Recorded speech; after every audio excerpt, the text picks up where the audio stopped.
Hello student, welcome to the course on optimization methods for civil engineering. So, today we will continue our discussion from the part we have discussed in the last class. So, in the last class I introduced you what is optimization, then also we discuss few example problems. Basically, we discuss how we can formulate an optimization model, and also we have discussed what is optimization. Let us consider a single variable optimization function. So, we are not considering any constraint here, or in that case we are calling it unconstrained optimization problem. Now, so we have only the objective function. So, we have the objective function f x. Now, this objective function can be a minimization function or a maximization function.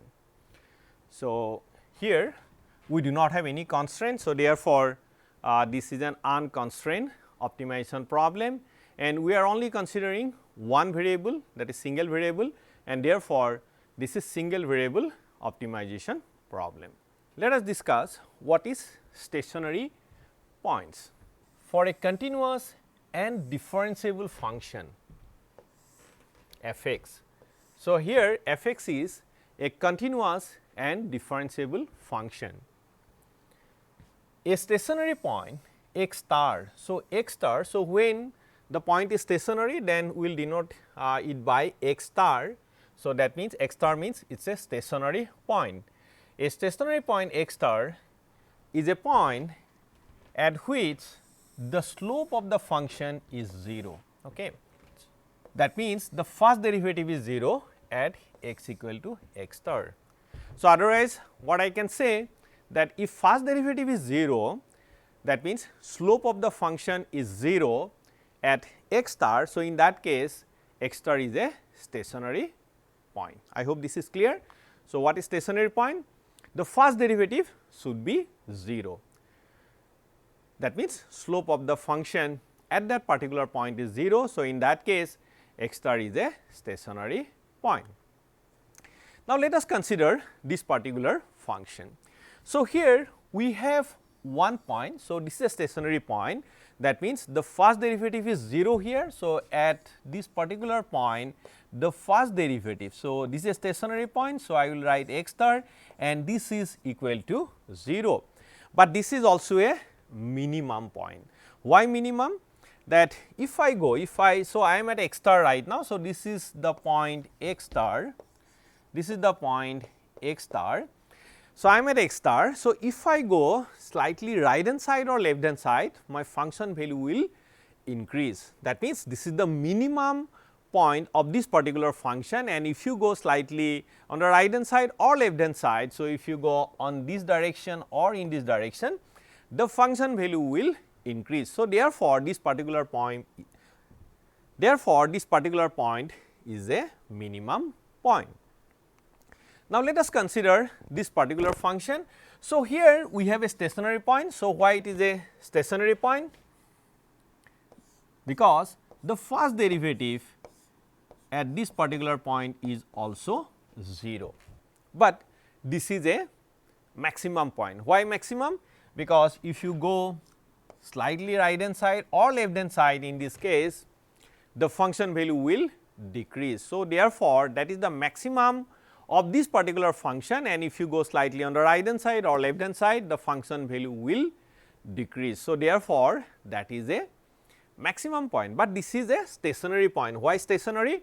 Because the first derivative is 0, or you can say the slope of the function is 0 at that particular point. Now, let us consider this particular function here. Now, this is a point here. So, again this is your x star, and at this point the first derivative is 0, first derivative is 0. Therefore, this particular point is also a stationary point. Slope of the function is 0 at this particular point. So, therefore, this is also a stationary point, but this is neither maximum point nor minimum point, because if you go in this case, if you go right hand side, the function value will decrease, and if you go left hand side, the function value will increase. So, therefore, this particular point is neither a minimum point nor a maximum point, but this is an inflection point, and we call it inflection, but this is also a stationary point.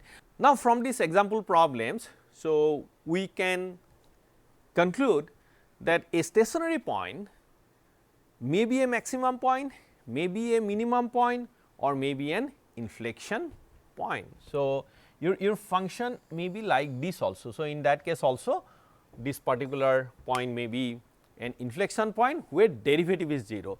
So, therefore, the stationary point does not mean that that particular point will be a maximum point or the particular point will be a minimum point, but it will say that this particular point is a candidate for either minimum point or maximum point or an inflection point. I hope this is clear to you. So, what is stationary points? Now, in this particular curve, so I have shown you a function. So, if you look at this particular function, a1 is a point and this is a maximum point. Then a2 is also a point, this is also a maximum point, and a3 is also a maximum point. Okay. Or you can say these are all stationary points. Why stationary? Because the first derivative is 0 at a1, a2 and a3. So, first derivative is 0. The slope of the function at this point is 0. Similarly, if you look at the first derivative is also 0 at b1 and b2. So, therefore, a1, a2, a3, then b1, b2, all these points are stationary points because the first derivative is 0. Now, if you look at the point a1, a2 and a3, so here what is happening, if in case of a1, if you go slightly right hand side or left hand side, the function value will decrease. So, therefore, this is a maximum point. Similarly, a2 also, if you look at, if you go on the right hand side or if you go on the left hand side, the function value will decrease. So, therefore, this is also a maximum point. Now, if you go to a3, here also if you go on the right hand side or left hand side, the function value will decrease. So, therefore, a1, a2, a3, these 3 points are maximum point. Now, one of them that means either a1, a2 and a3. So, one of them is basically the best solution within the search space. So, in that case what I will say, the best solution will be the global maximum solution. So, in this case a2 is the best solution out of a1, a2 and a3. So, therefore, a2 is your global maximum. I hope this is clear. So, let us see the definition of what is global minimum or what is global maximum. So, a function is said to have a global or absolute minimum at x equal to x star. So, x star is a stationary point if the function value at x star is less than f of x for all x in the domain over which f of x is defined. So, here the f of x is defined between a and b, and within that domain that a2 is the best solution, and you can say that is the global maximum solution, or if I say in case of minimum. So, b1 and b2 are minimum point here, and b1 is the best solution, and therefore, you can say that b1 is the global minimum. So, similarly, I can define global maximum point and global minimum. So, global maximum is a function is said to have global or absolute maximum at x equal to x star if the function value at x star is greater than f of x for all x in the domain over which the fx is defined. So, if I look at this definition, what is global minimum and global maximum, global minimum and global maximum. So, if I look at this definition and this particular function, so a2 is the best solution, that means the best maximum solution. So, I can say that a2 is global maximum. Similarly, b1 is the best solution in terms of minimum point. So, therefore, I can say B1 is your global minimum. Now, A1, A2, A3 all are relative maxima, or you can say these are local optimal solutions. So, A1, A2, A3 are relative or local maxima, and similarly B1, B2 are also relative or local minima, but A2 is the global maximum solution and B1 is the global minimum solution.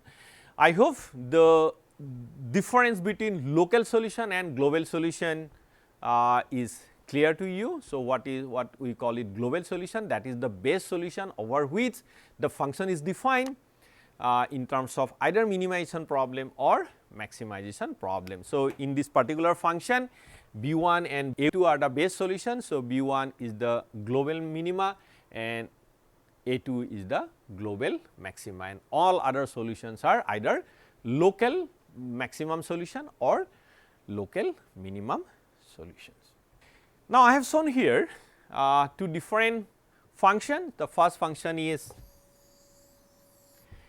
f equal to twice x to the power 4 minus 7 x square minus half x plus 6, and if I plot this particular function between minus 1.5 and 1.5. Okay. So, within minus 1.5 and 1.5. So, you can see that this particular function has one stationary point somewhere here, another stationary point somewhere here, and another stationary point somewhere here. So, this particular function has two minimum points. So, two minimum. So, this is one minima, this is another minima, and it has one maximum point. So, if I say that if I compare these two minimum solutions, then one is the base solution. So, this is the base solution of this particular function. So, therefore, this is global minimum and other one is local minimum.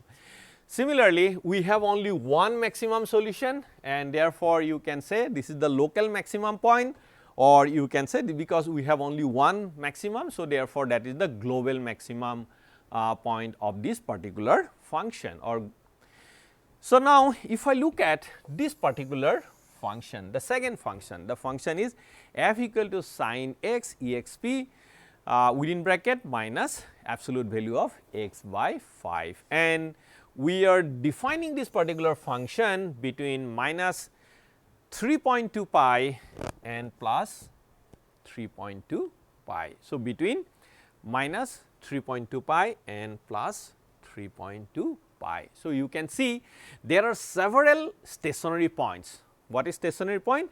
The first derivative is 0. So, this is one stationary point, this is another stationary point, this is another stationary point, this is another stationary point, this is another stationary point, and this is also a stationary point.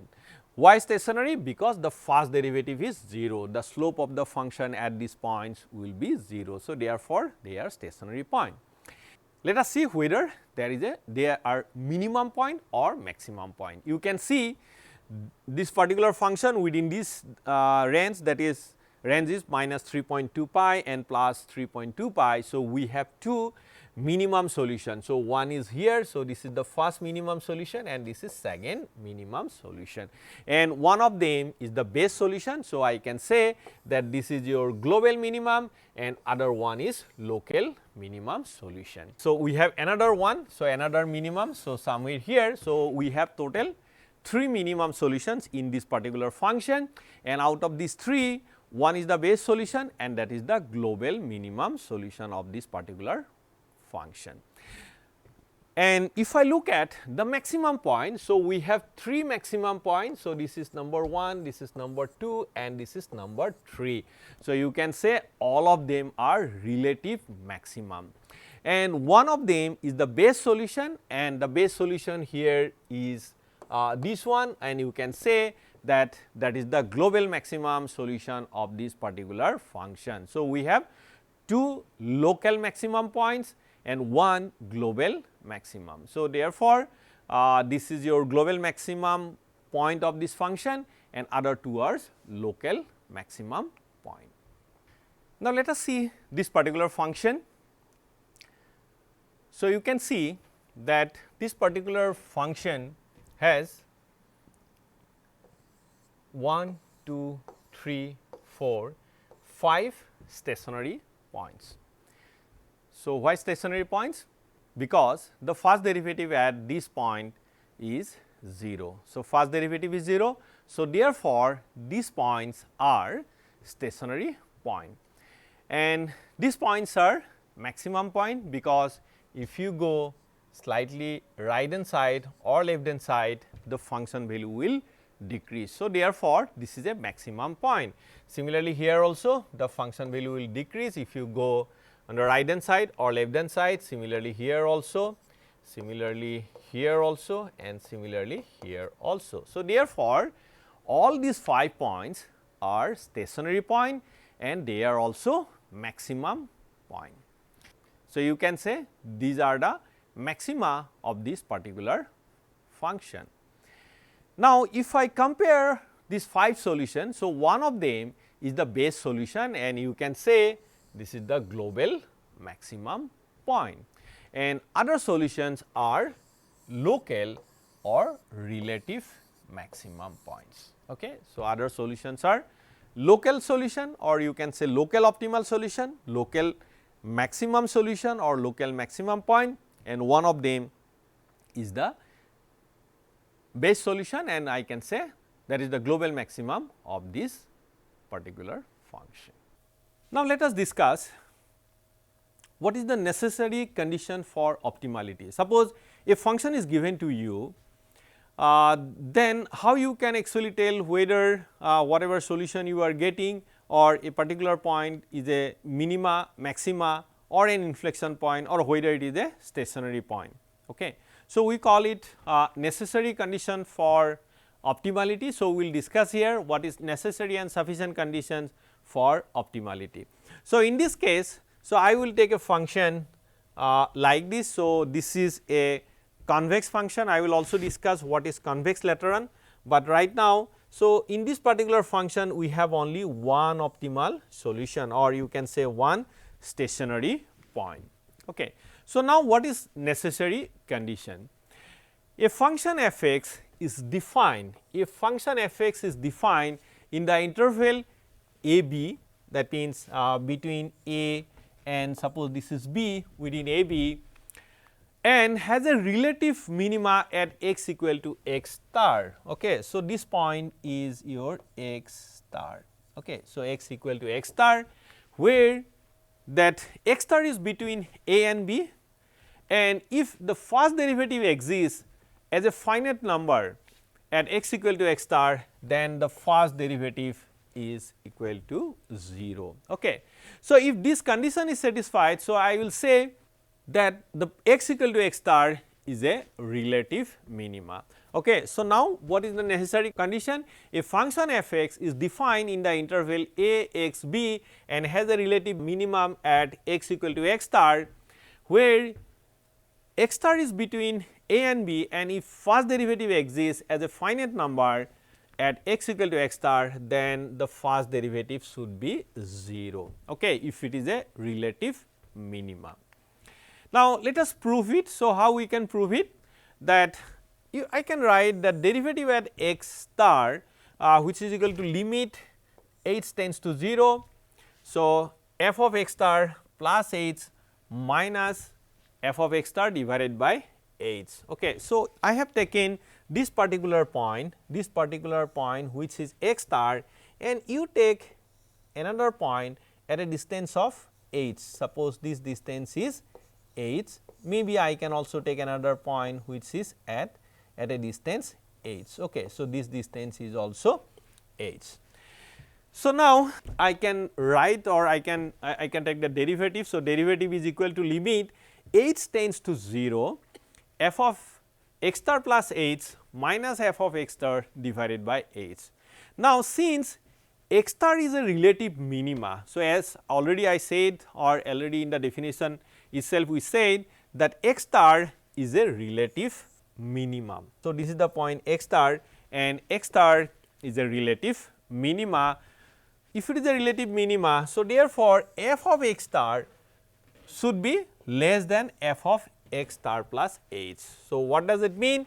That whatever function value here at f of x star plus h, that function value is more than f of x star if x star is a relative minimum. For all values of h sufficiently close to 0, okay, h tends to 0, then what will happen? Because this particular portion, okay, this particular portion is always positive, is not it? Because x star is a relative minimum. So, therefore, f of x star plus h minus f of x star is always positive. Okay. So, therefore, the sign of this one f of x star plus h minus f of x star divided by h will depend on whether h is positive or negative. Now, if h is positive, that means you are approaching x star from the right hand side. So, in that case this value will be greater than 0, and if h is negative, that means you are approaching from the left hand side. So, in that case this value will be less than 0. Okay. So, I hope this is clear, because f of x star plus h minus f of x star is always positive. So, the sign of this term will depend on whether h is positive or negative. H positive means you are approaching x star from the right hand side, and h will be negative if you are approaching x star from the left hand side. Okay. So, therefore, depending upon whether you are approaching x star from right hand side or left hand side, this value will be either positive or negative. Positive means greater than 0 or negative means less than 0. Okay. So, thus the derivative will be greater than 0 if h tends to 0 through positive value. That means, if you are approaching x star from right hand side, so in that case derivative will be positive, and if you are approaching from the left hand side, that means for h tends to 0 through negative value, so in that case derivative will be negative. Okay. So, I hope this is clear. So, what I am telling here, so if you are approaching from the right hand side, the derivative will be positive, and if you are approaching from the left hand side, the derivative will be negative. Okay. So, therefore, derivative will be positive based on how you are approaching to x star. Thus, only way to satisfy both the condition, that means at that particular x star these two conditions to be satisfied. So, therefore, the only way to satisfy these conditions is to have the derivative is equal to 0. Okay. So, therefore, this is the necessary condition for optimality, that means first derivative should be equal to 0. So, let us see the note here. So, this theorem can be proved for if x star is relative maxima. So, we have proved it for x star is relative minimum, but I can also prove it for x star equal to relative maximum. So, same way I can prove it. The derivative must exist at x star, that means the function must be differentiable at x star, otherwise you cannot apply this necessary condition. The theorem does not say what happen if a minimum or maximum occurs at the end point of the interval of the function. Okay. So, if the minima and maxima occurs at the end point, that means at a or b. So, this theorem we cannot actually, this theorem is not telling anything. And apart from that, so as I said that it can also be a inflection point. So, neither maxima nor minima. So, therefore, this is not the sufficient condition for optimality. So, it is a necessary condition that once the first derivative is 0, the particular point may be a maximum point, may be a minimum point, or it may be an inflection point also. So, but it is a necessary condition for optimality. Now, let us see what is the sufficient condition for optimality. So, if you apply the necessary condition, then the point, whatever point you are getting where derivative is 0, that means slope is 0. So, that point may be a maximum point, may be a minimum point, or it may be an inflection point also. So, therefore, I cannot tell whether that is a maximum or minimum or inflection point, but I know that this is either maximum or minimum or an inflection point. So, therefore, I need a sufficient condition for optimality. Now, let us see what is sufficient condition for optimality. Okay. So, sufficient condition, let us see the definition. Suppose at point x star, okay, this is an stationary point already, x star is a stationary point where first derivative is 0. Suppose at point x star the first derivative is 0, okay, because this is a stationary point, and first non-zero higher derivative is defined by n, and then if n is odd, x star is an inflection point. If n is even, x star is a local optimum, and then if the derivative is positive, then x star is a local minimum, and if the derivative is negative, then x star is a local maximum. So, here I am defining. So, it is a stationary point. So, x star is a stationary point. So, therefore, first derivative is 0. Suppose the second derivative is also 0, third derivative is also 0, fourth derivative is also 0, and n derivative is not 0. So, this is the n derivative of this particular function which is not 0. Now, what I will look? I will look at this value of n. So, now if n is odd, okay, so n is odd, that means that is 3, 5, 7, something like that. So, it is odd. So, then x star is an inflection point, that means whatever your x star is already a stationary point, but this stationary point will be an inflection point if n is odd. I hope this is clear. So, if n is odd, so n is n value if it is 3, then 5, then 7, something like that. So, in that case that x star is an inflection point. Now, if n is even, so n is even means the n equal to 2, then 4, then 6, something like that. Okay. So, in that case that is a local optimum. So, what is local optimum? The local optimum means either it may be a maximum point or it may be a minimum point. So, now then we will look at the derivative value. If the derivative is positive, that means this is a non-zero derivative and this derivative is positive. Okay. So, positive.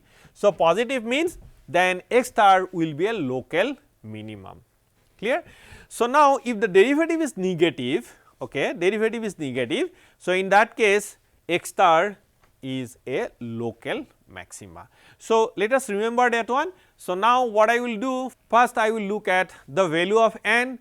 If n is odd, then x star is a inflection point. Now, if n is even, okay, so n is even, that means 2, 4, 6, something like that, then what I will do? I will look at the function value. Okay. So, if function value is positive, then x star is a minimum point.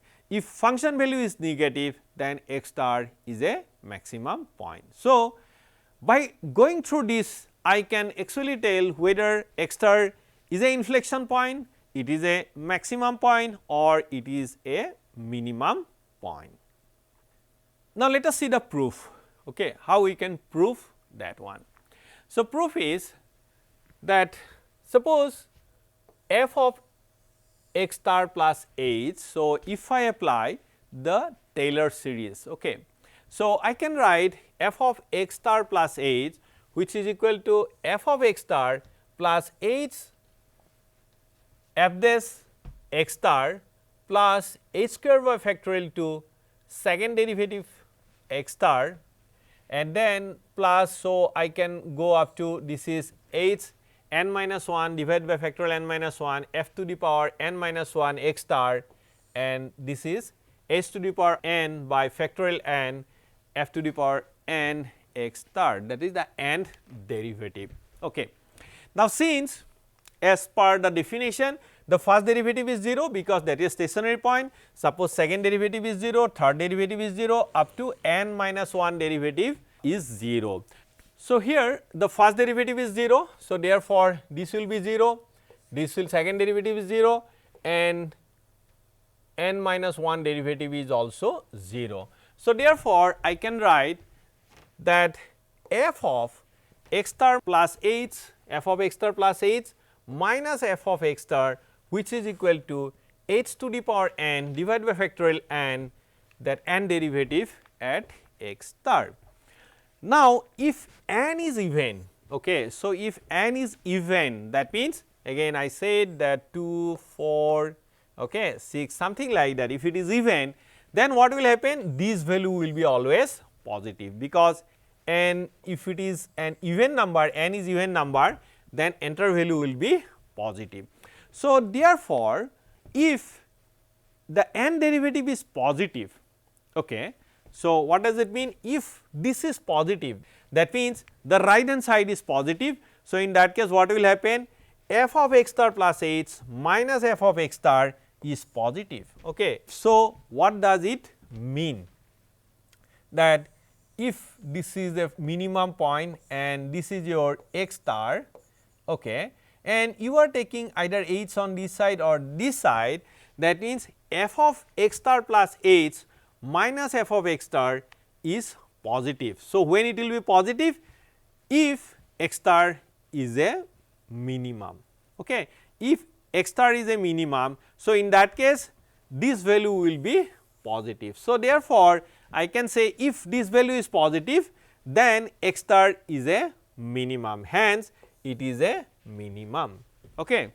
Now, if the derivative, the n derivative is negative, okay, so in that case f of x star plus h minus f of x is negative. So, when it will be negative? In case of maxima. So, I can say that this is the case. So, this is your x star, this is your x star, and if you take any value either left hand side or right hand side, so in that case what will happen? That f of x star plus h minus f of x star is negative in case of maximum. Okay. So, therefore, if it is negative, then I can say that x star is a local maximum. Okay. So, what we are discussing here, if n is even, so in that case I will look at the derivative value. If derivative value is positive, then f of x star plus h minus f of x star is positive, then I can say that this is a minimum point, and if derivative value is negative, then f of x star plus h minus f of x star is negative, then I can say that is a maximum point. Now, if n is odd, okay, so in that case what will happen? This value will basically change the sign, whether you are approaching from left hand side or you are approaching from the right hand side. So, this value will change the sign with the change in the sign of h. That means, if h is positive, that means you are approaching either from left hand side or from right hand side. So, what will happen? H will be either positive or negative. So, based on whether h is positive or negative, the sign of this value will change. So, therefore, in this case what will happen? If you are approaching from one direction, this will be positive, and if you are approaching from the other direction, then it will be negative. So, in that case that is a condition for inflection point. So, therefore, we can say if n is odd, so then the particular point is an inflection point. Okay. So, if n is odd, so in that case, because if you are approaching from one side, then it will be positive, if you are approaching from the other side, that will be negative. So, therefore, this is a condition for inflection point. So, in case of inflection point, as you have seen, the function value is increasing in one side and decreasing on the other side, or it may be other way also, that means increasing one side and decreasing on the other side. So, therefore, that is a condition for inflection point. So, I can say that if n is odd, so in that case x star is an inflection point. So, what we have discussed, let me summarize. So, what I will do? I will take the first higher order non-zero derivative value. Okay. So, suppose the order is n. Now, you look at n, if n is odd, then what you will do? If n is odd, then x star is an inflection point. Directly you said that is an inflection point, that is neither maxima nor minima. If x star is even, Okay. So, in that case you look at the function value. Okay. So, what is the derivative value? So, if x star is even, so you will look at the derivative value. Now, if the derivative value is positive, then x star is a minimum, and if the derivative value is negative, then x star will be maximum. Okay. So, that way I can tell a particular point, a stationary point, whether that is a maximum point, whether that is a minimum point, or whether that is an inflection point. Okay. So, I can tell looking at or going through these sufficient conditions. Now, let us see this example problem. So, I would like to solve this problem and find out the stationary point, and also I would like to find out whether the stationary points are a maximum point, minimum point, or an inflection point. So, what I will do, suppose for this particular function f of x equal to x cube minus 10 x minus 2 x square minus 10. For this function, what I will do, first I will apply the necessary condition. What is necessary condition? The first derivative is 0. So, let me take the first derivative. So, first derivative is 3 x square minus 10 minus 4 x equal to 0, and if I solve this particular equation, so I will get that x star is 2.61 and minus 1.28. So, that means I am getting 2 points, one point is somewhere here and that is minus 1.28, and I am also getting another point that is 2.61. Okay. So, looking at this particular curve, so I can say that this point is a maximum and this point is minimum, but let me apply the sufficient condition here. Okay. So, these 2 points are the stationary points. Why stationary? Because the first derivative is 0 at these 2 points. Okay. So, derivative is 0 here and derivative is 0 here. So, therefore, I can say that these 2 points are stationary points. Now, let me check whether these points are a maximum point or a minimum, okay, or an inflection point. So, to do that, what I have to do? I have to apply sufficient condition. So, what is sufficient condition? I will take the second derivative first. So, now second derivative I am getting 6 x minus 4. Okay. So, if I calculate the value of second derivative at 2.61, so I am getting 11.66. So, now in this case the n value is 2, that means even number, n is even number, this is second derivative, n is even number. So, n is even number, in that case what will happen? That will be either maximum or minimum point. Now, let us look at the derivative value. Now, derivative value is 11.66 and which is positive, and therefore, that x star equal to 2.61 is a minimum, okay, minimum point, that is 2.61. Here the second derivative value is positive. Okay. So, therefore, is positive. So, and n is even because the second derivative. So, therefore, x star equal to 2.6 is a minimum point. Now, let us look at the other point, that is x star equal to minus 1.28. So, here the derivative value is minus 11.68, that means negative, and n is even and the derivative value is negative. So, therefore, this is a maximum point. Okay. So, that way by applying necessary condition and sufficient condition, so I can find out the stationary points, all the stationary points, and also I can tell that a particular stationary point is a minimum or maximum point or an inflection point. So, what I have to do? I have to apply the sufficient condition.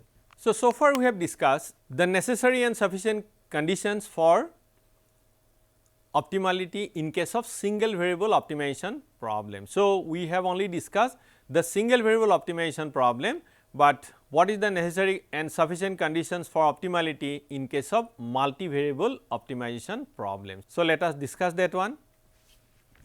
Let us define a multivariable function, that means I would like to find the minimum of this particular function f x. So, where x equal to x 1, x 2, x 3. So, it has n variables. So, necessary condition for optimality is if f x has an extreme points, that is maximum or minimum at x equal to x star, and in this case x is a vector. Okay. And if the first partial derivative of f x is exist at x star, then the partial derivative of f with respect to x 1, x 2, x n should be equal to 0. That means, partial derivative with respect to the variable, suppose we have two variables, then in that case del f by del x 1, del f by del x 2 should be equal to 0. So, we have n variable. So, in that case del f by del x 1, del f by del x 2, then del f by del x n up to del f by del x n should be equal to 0. So, that is the necessary condition.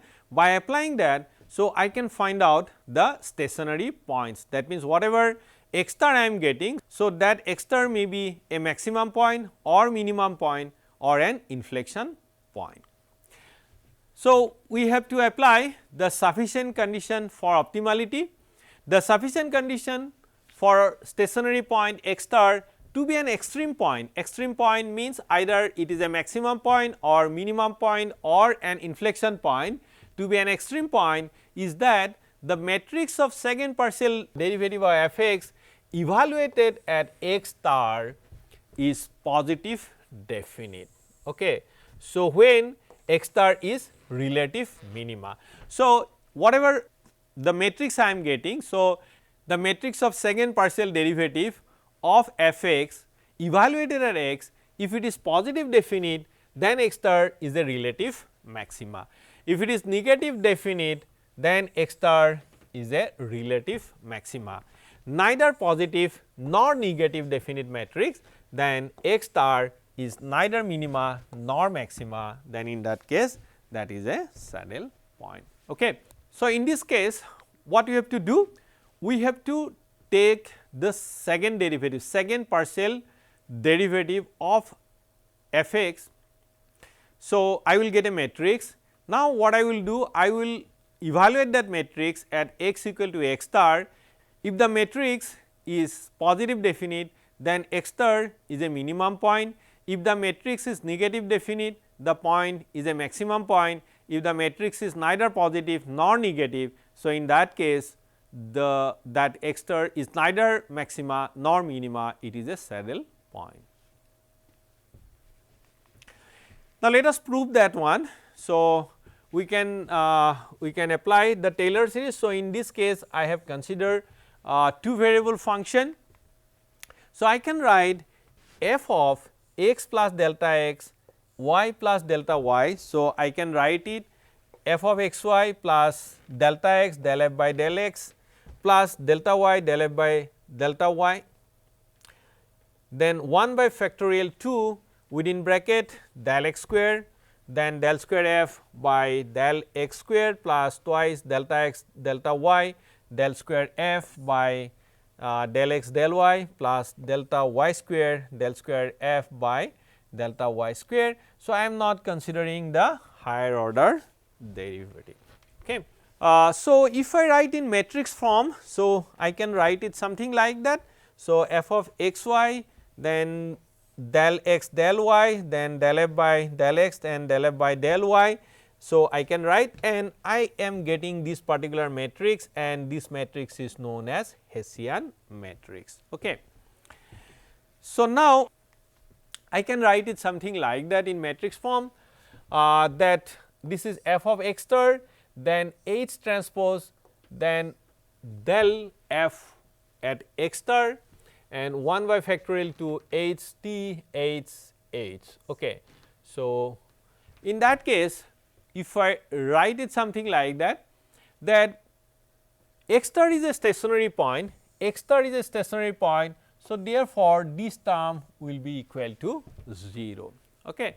So, in that case, what I can write, that f of x star plus h minus f of x star, which is equal to 1 by factorial to h t h h. Okay. Now, depending upon what is this value, whether this value is positive or negative. So, if it is positive, then what will happen? If it is positive, then f of x star plus h minus f of x star is positive. In that case, x star will be minimum. And if this is negative, okay, so if this is negative, so in that case x star will be maximum. So, now question is that whether this right hand side is positive or negative. Okay. So, now x star will be minimum if this term H transpose H H is positive, and x will be maximum if H transpose H H will be negative. Okay. So, now this term H transpose H H will be positive if H is a positive definite matrix. Okay. So, I can check actually whether H is a positive definite matrix or negative definite matrix, and if this term will be negative if H is a negative definite matrix. So, what you have to do basically, you have to look at this particular Hessian matrix. If the Hessian matrix is positive definite, so in that case that will be a minimum point, and if Hessian matrix is negative definite matrix, so in that case that is a maximum point. If the Hessian matrix is neither positive nor negative, in that case the x star will be neither maximum nor minimum point. So, a matrix H will be positive definite matrix, that means how we can check whether the Hessian matrix will be a positive definite matrix or not. So, a matrix H will be positive definite if all the eigenvalues are positive. So, what I can do? I can calculate all the eigenvalues of this particular matrix. If all the eigenvalues are positive, so in that case I can say that H is a positive definite matrix. Okay. That is, all lambda values are positive which satisfies the following equation. Okay. So, all the lambda values will be positive which satisfy the following equation. So, what I can do? I can calculate the eigenvalues. If eigenvalues are positive, so in that case I can say this particular Hessian matrix is a positive definite matrix. Or otherwise, there is another test, we can evaluate the determinant. Okay. So, what I can do? Suppose this is my Hessian matrix. So, A1 is the first value, that means this one, A2 is the second order, then the third order, something like that. So, if I calculate A1, A2, A3 up to An, now a matrix A will be positive definite if and only if all the values, that is A1, A2, A3 up to An are positive. So, if A1, A2, A3 and An are positive, so in that case I can say that A is a positive definite matrix.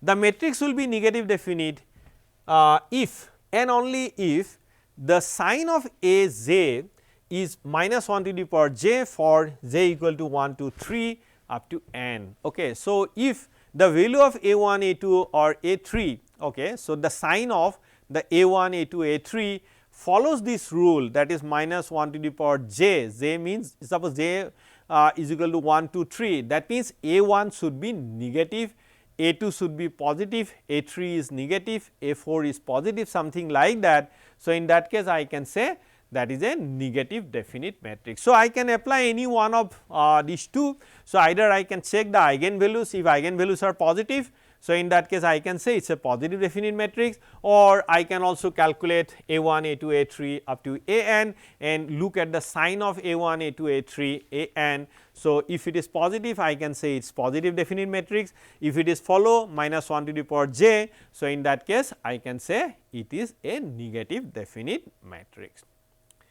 So, let us see an example problem. So, I would like to solve a simple example problem that f of x1 and x2, so two variable problem, and that is x1 minus 10 whole square plus x2 minus 10 whole square. So, solution of this particular problem is known to me, the solution is 10 and 10. So, I have plotted. So, this is the solution and this is the x star value. So, x star value is 10 10.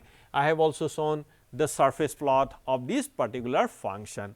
So, let us apply the necessary condition. So, what necessary condition will give? necessary condition will give me the stationary points. Okay. So, necessary conditions are del f by del x 1, that means the partial derivative with respect to x 1 and with respect to x 2 should be equal to 0. So, if I take the derivative of this particular function, then with respect to x I will get twice x 1 minus 10 equal to 0, and if I solve it, then I will be getting x 1 equal to 10, and similarly if I take the derivative with respect to x 2. So, in that case I am getting x 2 equal to 10. So, therefore, x star is the stationary point, that is 10 and 10. Okay. So, this is the solution of this particular problem, that is 10 and 10. Now, question is that I know in this case this is a minimum point, but let us see by applying the sufficient condition for optimality. So, in this case the Hessian matrix should be a positive definite matrix. Okay. So, let us apply the sufficient condition. The Hessian matrix is del square f by del x square, del square f by del x del y. So, in this case x 1 and x 2. So, I have written del x del y, and similarly this is del square f by del x del y and del square f by del y square. So, if I do that, if I take the derivative of this one, so finally I am getting 2 0 0 2. So, this is the Hessian matrix. Now, I have to check whether this Hessian matrix is positive definite or negative definite. So, what I have to do basically, so I have to check whether this Hessian matrix, that is 2 0 0 2, is a positive definite matrix or a negative definite matrix, or neither positive nor negative. So, in this case I know this is a minimum point. So, therefore, the matrix should be a positive definite matrix. Okay. So, let us see, I can calculate the eigenvalues. So, if I calculate the eigenvalues, so eigenvalues of this Hessian matrix 2 and 2, that means both are positive. So, therefore, the Hessian matrix is a positive definite matrix and x star is a relative minimum. Okay. So, I have calculated here the eigenvalues. So, eigenvalues are 2, positive 2 and positive 2. So, therefore, this matrix is a positive definite matrix, and therefore, x star is a relative minimum. Similarly, I can also calculate what is a 1. So, a 1 equal to 2, and in this case a 2 equal to 4, and both are positive. So, if both are positive, a 1 a 2 are positive. So, in that case the matrix is a positive definite matrix, and therefore, the Hessian matrix is a positive definite matrix. So, therefore, I can say that x star is a relative minima. So, I have also shown you the contour map here. So, you can see from the contour map also this is a minimum point. So, just I have shown you using the Hessian matrix also. The Hessian matrix is also a positive definite matrix, and therefore, x star is a relative minima. Okay. So, that is all for today. So, we have discussed the necessary condition for optimality in case of single variable optimization function, and we have also discussed the necessary and sufficient conditions for optimality in case of multivariable problem. Thank you.